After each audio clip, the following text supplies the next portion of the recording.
Salam damai sejahtera Bapak, Ibu, serta saudara-saudari semua. Untuk mengawali renungan tentang firman Tuhan, mari kita bersatu di dalam doa.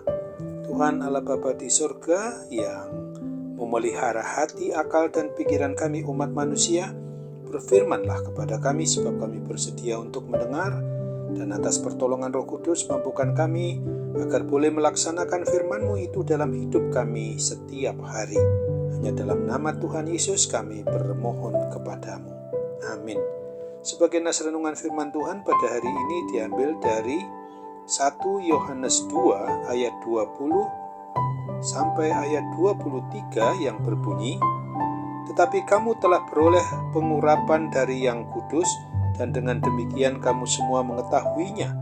Aku menulis kepadamu bukan karena kamu tidak mengetahui kebenaran, tetapi justru karena kamu mengetahuinya, dan karena kamu juga mengetahui bahwa tidak ada dusta yang berasal dari kebenaran. Siapakah pendusta itu? Bukankah dia yang menyangkal bahwa Yesus adalah Kristus? Dia itu adalah anti-Kristus, yaitu dia yang menyangkal baik Bapa maupun Anak. Sebab barang siapa menyangkal Anak, ia juga tidak memiliki Bapa. Barang siapa mengaku Anak, ia juga memiliki Bapa." Sebagai tema yang diangkat dari nas renungan kita ini adalah waspada terhadap segala bentuk penyesatan dari antikristus.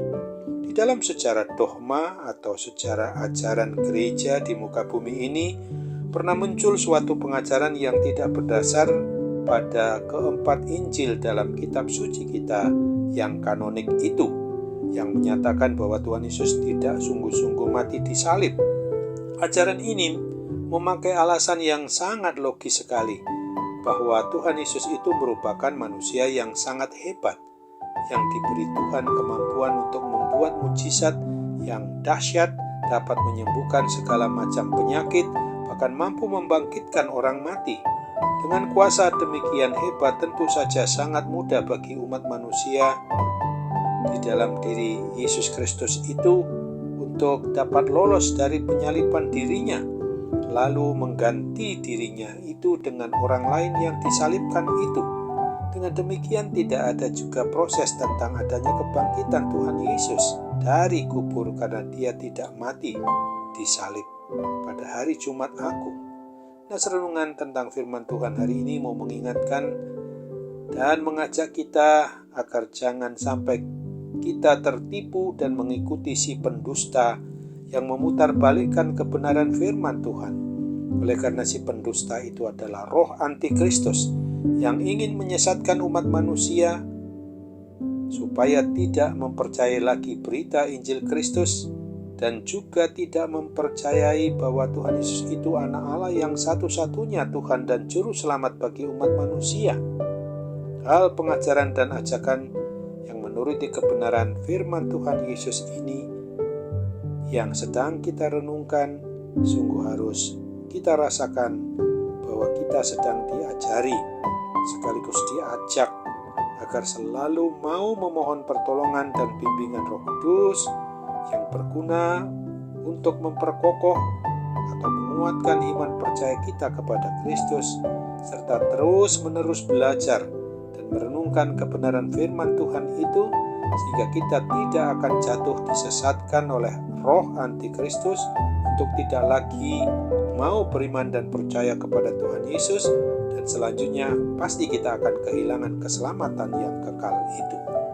Oleh sebab itu, kiranya di dalam suasana masa jelang perayaan Paskah, di suasana Sabtu Sunyi ini, kita akan semakin menyadari bahwa kasih Tuhan Yesus Kristus begitu besar, dan yang telah sungguh-sungguh mau menyerahkan dirinya untuk sengsara, menderita sampai mati ke atas kayu salib di Bukit Golgota, sehingga memungkinkan kita menerima penebusan dari belenggu dosa dan kematian kekal itu ketika dia bangkit di hari Paskah.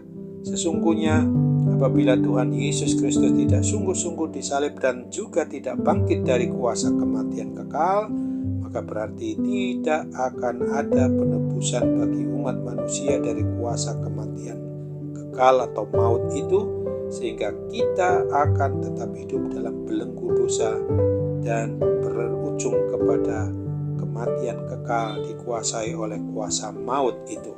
Untuk itu ingatlah apa yang dituliskan dalam Wahyu 2 ayat yang ke-7 ini. Siapa bertelinga, hendaklah ia mendengarkan apa yang dikatakan Roh kepada jemaat-jemaat. Barang siapa menang, dia akan kuberi makan dari pohon kehidupan yang ada di Taman Firdaus Allah. Amin. Mari kita kembali bersatu dalam doa. Terima kasih Tuhan Allah Bapa di surga. Terima kasih untuk renungan tentang firman Tuhan pada hari ini yang mengingatkan kami supaya kami mewaspadai terhadap segala bentuk penyesatan dari roh-roh antikristus yang dapat saja memutarbalikkan kebenaran firman Tuhan itu menjadi tidak benar.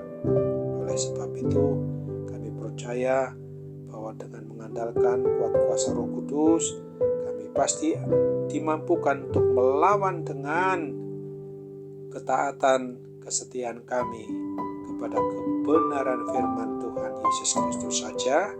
Dan oleh pertolongan Roh Kudus, tolong kami, mampukan kami untuk benar-benar hidup menurut kitab suci kami yang Tuhan karuniakan kepada kami berdasarkan kebenaran Injil Kristus itu sendiri.